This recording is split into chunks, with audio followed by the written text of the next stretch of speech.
నిర్వాసితుల నోట్లో మట్టి కొట్టి మిట్టల్ స్టీల్ ప్లాంట్కు భూమి పూజ తగదు.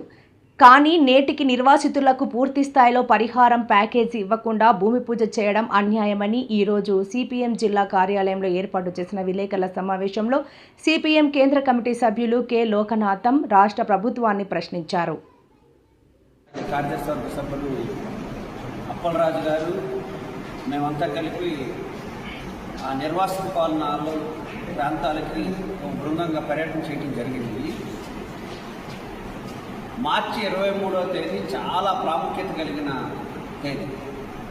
భగత్ సింగ్ గారు చనిపోయి 95 ఏళ్ళు వర్ధంతి దేశవ్యాప్తంగా జరుపుతున్న రోజు. భగత్ సింగ్ గారు ఏం కోరుకున్నారు?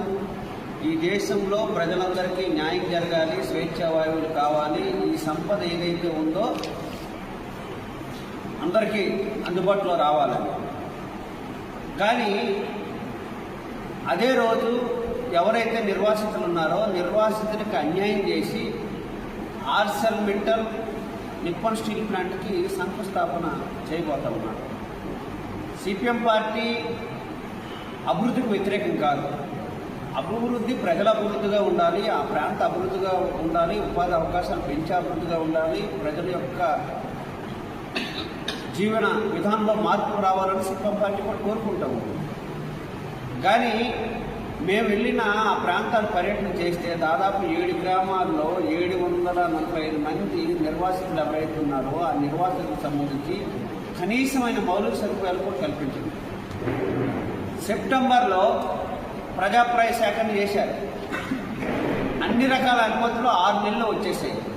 మరి అదే రోజు నిర్వాసితులకు సంబంధించి కాలనీకి ఏదైతే భూములు కేటాయించారో అక్కడ ఎందుకు కాలనీ నిర్మాణం చేసే దగ్గర నిర్లక్ష్య వైఖరి ఈ ప్రభుత్వం చేసింది. అదే కాదు, ఎంత దుర్మార్గం అంటే ఎకరా భూమి జిరాయితీ భూమి 18 లక్షల రూపాయలు రైతుకి ఇచ్చింది. అదే ఆర్సెల్ మిట్టల్ దగ్గర 51 లక్షల రూపాయలు తీసుకుంది గవర్నమెంట్. అంటే రైతుల భూములతో వ్యాపారం చేయడం అనేది ఇదేం సంస్కృతి అనేది మేము ఆడదలుచుకున్నాం. అదే కాదు, డీఫారం పట్టాలు భూములు ఉన్నాయి. ఆ డీఫారం పట్టాలకు సంబంధించిన దాంట్లో కూడా 12,50,000 రూపాయలు ఇచ్చారు. అంటే జిరాయితీ భూమికి 18 లక్షలు ఇచ్చారు, డీఫారం పట్టాలకు సంబంధించిన దాంట్లో 12,50,000 రూపాయలు ఇచ్చారు. ఇది కూడా వ్యత్యాసమే.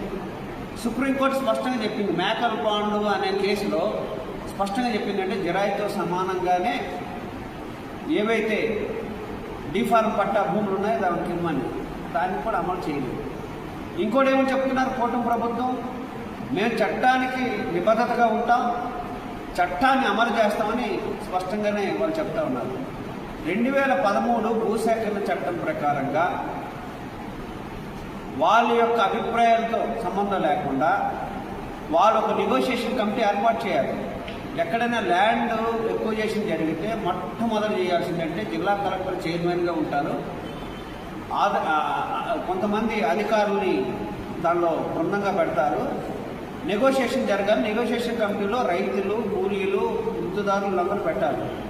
అట్లాగే ఆర్సీఆర్ మెట్లకు సంబంధించిన దాంట్లో ఏమైనా నెగోషియేషన్ కమిటీ కూర్చొని అగ్రిమెంట్ చేసుకొని ఏ అంశాల పట్ల వాళ్ళు వ్యతిరేకత ఉన్నారో, ఏ అంశాల పట్ల అనుకూలంగా ఉన్నారో ఏమని చెప్పగలుగుతారు ఈ ప్రభుత్వం.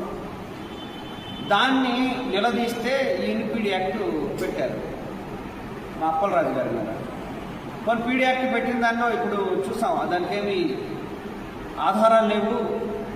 అదే కాదు, ప్రజల కోసం పోరాటం చేశారని న్యాయ నిపుణులే ఆయనకి క్లీన్ చిట్ ఇచ్చారు. ఇప్పటికైనా ఈ ప్రభుత్వం తాలూకు ఆలోచన మారాలి కదా. వాళ్ళు చేస్తున్న పద్ధతి, ఎవరైతే నిర్వాసితులు ఉన్నారో 7 గ్రామాల నిర్వాసితులు, అంతకుముందు మంచినీళ్ళు ఉండేవి, ఈరోజు